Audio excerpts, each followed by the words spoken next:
Most calls to action have a strong benefit statement, such as, click here to get our report and watch your life improve. But I want to flip that idea on its head and tell you why a negative call to action is more effective. Stick around.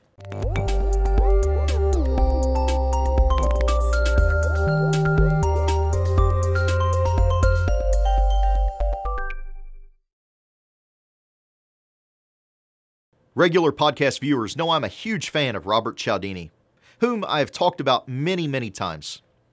And I think there's many lessons to be learned from his research, especially his book on influence, The Psychology of Persuasion.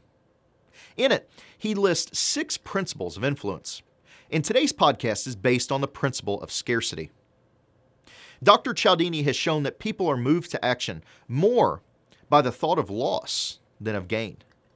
Now, what does that have to do with dentist? Well, rather than telling someone what they can gain by answering the call to action, show them what they have to lose by not answering. Here's some examples of what you can use in virtually any call to action. First off is the benefit statement. Don't miss the opportunity to get the bright white smile you've always wanted. Set your appointment now or continue living with those painful, ill-fitting dentures. Tie a benefit statement to the action that you want them to take. Second, deadline. This half-price offer is good for 2 weeks only.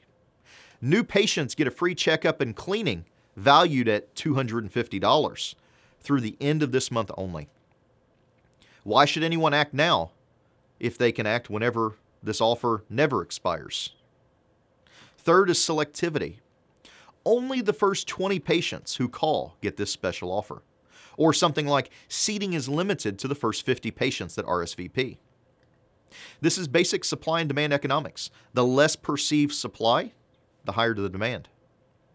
Now let me leave you with one final word on scarcity. You can't offer these negative calls to action and then have no negative.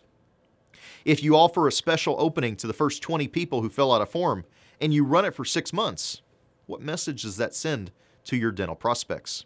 Now, either it's not very limited to the first 20 people, costing you credibility, or it's taking you 6 months to get 20 people, which costs you credibility. Now, that's not to say that you can't run the same calls to action again, but you have to rotate them around.